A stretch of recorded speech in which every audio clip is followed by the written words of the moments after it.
person who writes poetry, but I carry around a few poems that give me solace, and just read three short ones.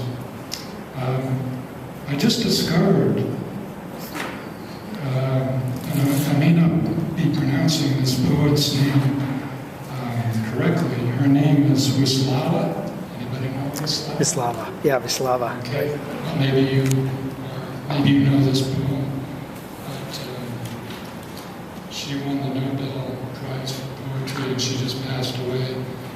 And I discovered her through a blog that I read, head butler, Jesse Kornblau. If you don't know that one, there's a lot of great stuff.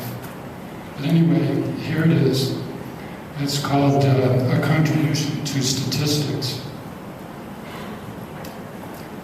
Out of 100 people, those who always know better, 52.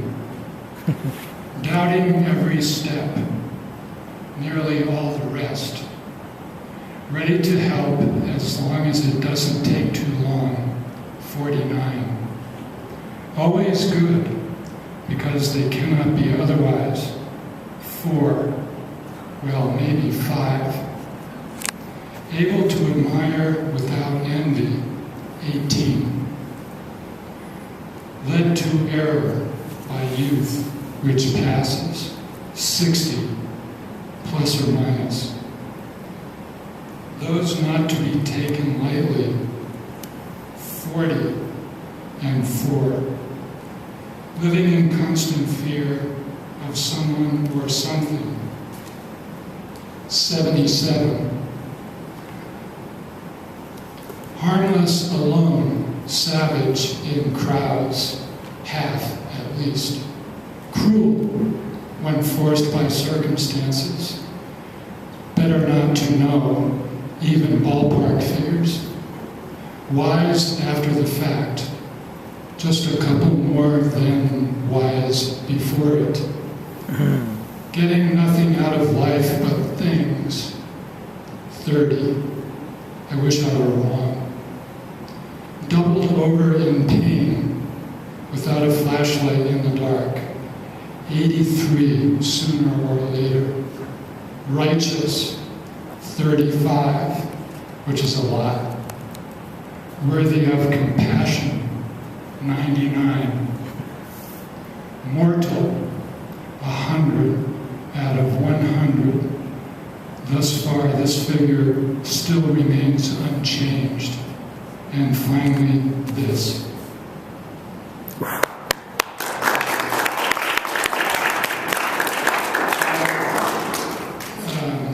Anyway, this is one of the poems that I sort of carry around with me. And it gives me, it kind of says to me it's going to be all right. And you will know this because it's a famous poem and a famous poet. Some say the world will end in fire, some say in ice. From what I've tasted of desire, I hold with those who favor fire. But if it had to perish twice, I think I know enough of hate to say that for destruction ice is also great and would suffice. And of course, it's Robert Frost. Working backwards in chronology, I'm just going to read a very short section of a transcendent poem that, again, I read this occasionally kind of to ground me. I'm not going to reveal the author until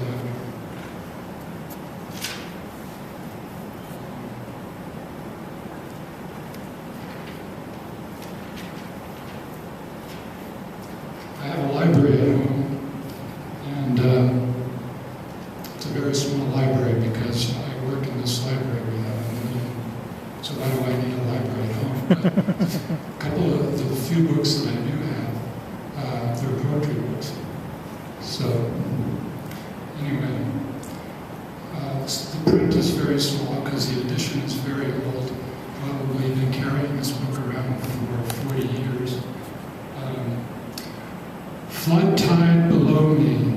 I see you face to face.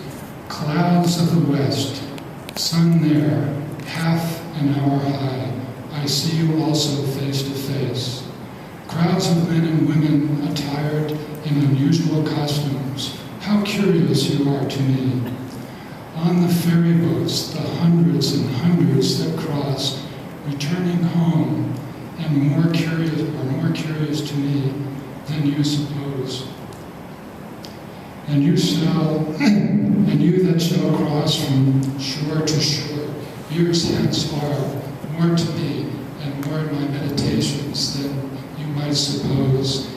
The impalpable sustenance of me for all things at all hours of the day, the simple, compact, well-joined scheme, myself disintegrated, everyone disintegrated, yet part of the scheme, the similitudes of the past and those of the futures, the glories strung like beads on my smallest sights and hearings, on the walk in the street and the passage over the river, the current rushing so swiftly and swimming with me far away, the others that are to follow me, the ties between me and them, the certainty of others, the life, love, sight, hearing of others. Others will enter the gates of the ferry and cross from shore to shore. Others will watch the run of the flood tide. Others will see the shipping of Manhattan north and west, and the heights of Brooklyn to the south and east. Others will see the islands large and small, 50 years hence. Others will see them as they cross, the sun half an hour high, 100 years hence, or ever so many hundreds of years hence. Others will see them, will enjoy the sunset, the pouring in of the flood tide, the falling back of the city of the ebb tide.